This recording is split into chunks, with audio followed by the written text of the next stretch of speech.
2장 12절 13절 말씀.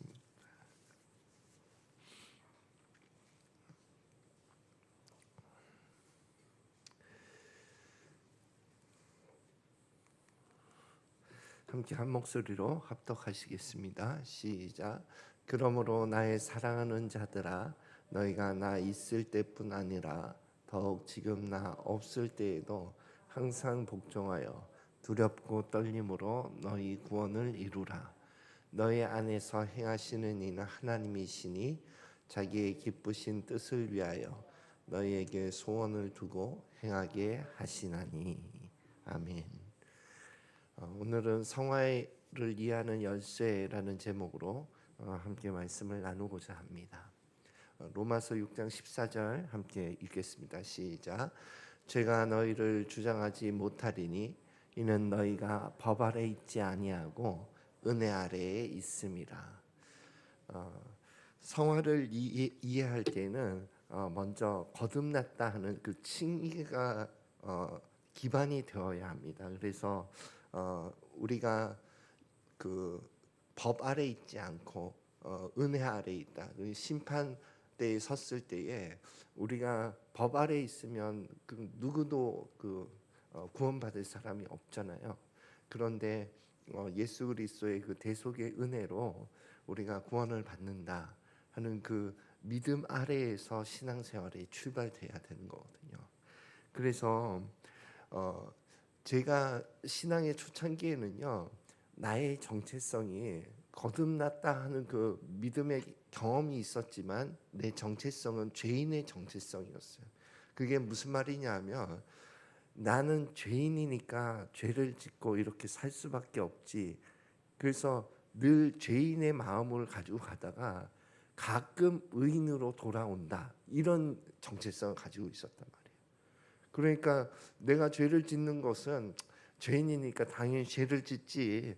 그렇게 가다가 가끔 의인으로 돌아왔을 때 감사하는 그런 정체성을 가지고 신앙생활을 했어요. 그런데 그것이 우리의 생각을 정말 회개해야 되는 지점이라는 거예요. 우리는 거듭나면서 하나님께서 우리를 보실 때 의인으로 봐주시는 거 아니에요. 그러니까 의인의 정체성, 우리가 의인으로 사는 게 정상적인 것이고, 그리고 가끔 그 길에서 벗어나서 죄인으로 갔을 때에 다시 방향을 바꾸어서 의인으로 돌아오는 정체성을 가져야 된다는 거예요. 네. 그래서 그것이 성화의 첫 번째 열쇠예요.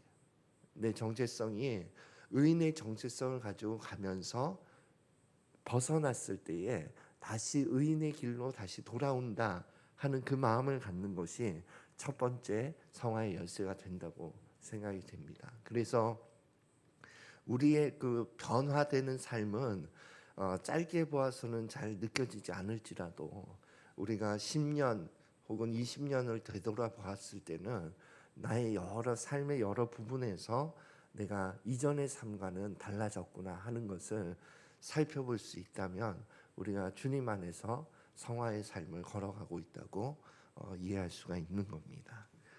자, 그럼 두 번째 말씀 또 읽겠습니다. 빌립보서 2장 12절 말씀 시작. 그러므로 나의 사랑하는 자들아, 너희가 나 있을 때뿐 아니라 더욱 지금 나 없을 때에도 항상 복종하여 두렵고 떨림으로 너희 구원을 이루라. 아멘. 성화의 두 번째 열쇠는 하나님을 경외하는 마음이 두 번째 열쇠인 것 같더라고요. 그래서 제가 또 실수했던 부분은 대속의 은혜가 있으니까 죄를 너무 쉽게 여기더라고요. 그러니까 어떨 때는 내가 죄의 문을 내가 열어요. 그래서 그 죄를 허용해요. 혹은 또 뭐 나는 원래 이러니까 아무튼 여러 가지 변명의 마음을 가지고 죄를 너무 쉽게 용납하더라고요. 예. 그렇지만 또 죄를 짓고 난 다음에는 또 예수님의 보혈로 용서해 주시겠지. 그 마음을 늘 이렇게 가지고 죄를 쉽게 허용하는 나의 삶의 모습을 보더라고요. 그런데 그것이 또한 성경에서는 하나님을 경외하는 마음이 없다는 거예요. 그 상태의 나의 삶은. 예.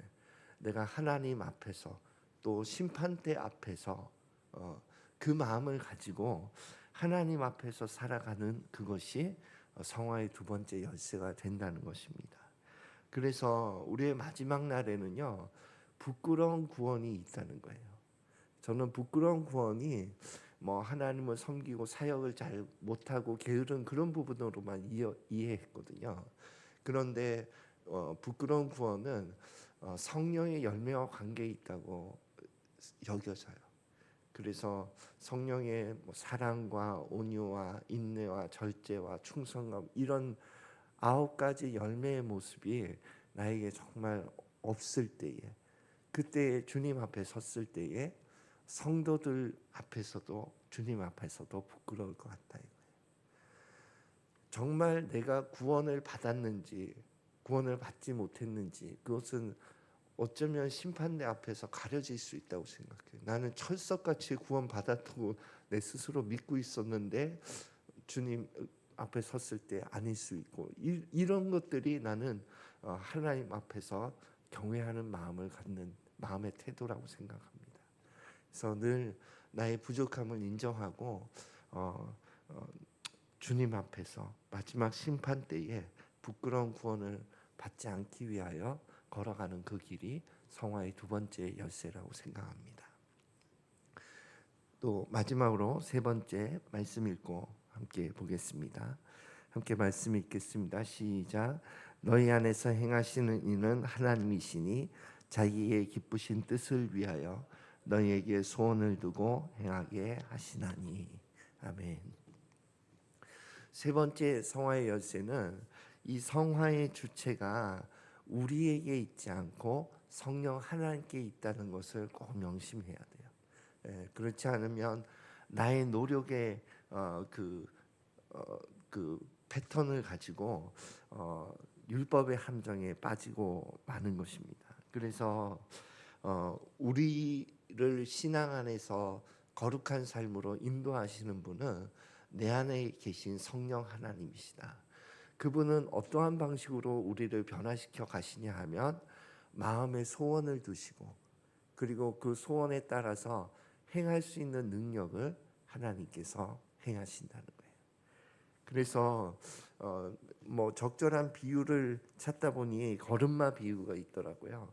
아기가 걸어갈 때에 아빠가 이렇게 손을 잡아주어서 그래서 이렇게 걸을 수 있듯이 우리가 성화의 삶을 산다는 것은 하나님, 성령 하나님의 도움 없이는 아기와 같이 스스로 걸어가기가 어렵다는 거예요. 그러니까 꼭 성령 하나님께서 성화의 삶을 걸어갈 수 있도록 돕는 분이시다 하는 것을 꼭 기억해야 된다는 것입니다. 그래서 성화의 열쇠 세 가지는, 첫 번째는 거듭남을 기초로 한 대속의 은혜가 늘 흐르고 있다 하는 믿음과, 두 번째는 하나님 앞에서 하나님을 경외하는 마음으로 죄를 대해야 한다 하는 것과, 세 번째는 이 성화의 주체는 내가 아니라 하나님이시다 하는 믿음으로 걸어가야 된다는 것입니다. 그래서 성화에 대한 결론적인 문구를 이렇게 정해 보았는데 한번 같이 읽어볼까요? 시작.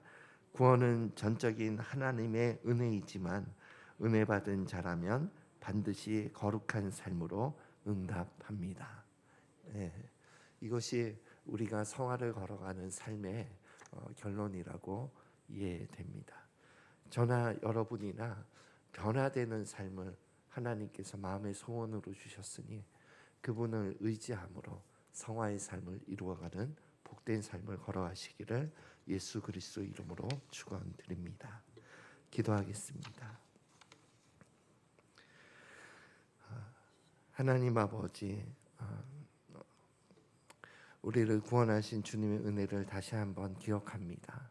우리가 법 아래 있지 아니하고 은혜 아래 있음을 다시 한번 기억하며 감사를 드리고, 하나님 아버지, 정말 주님 앞에서 주님을 경외하는 마음으로 삶을 살아갈 수 있도록 축복하여 주시옵소서.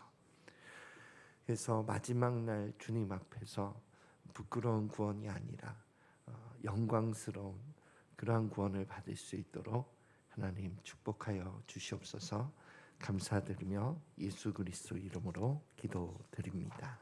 아멘.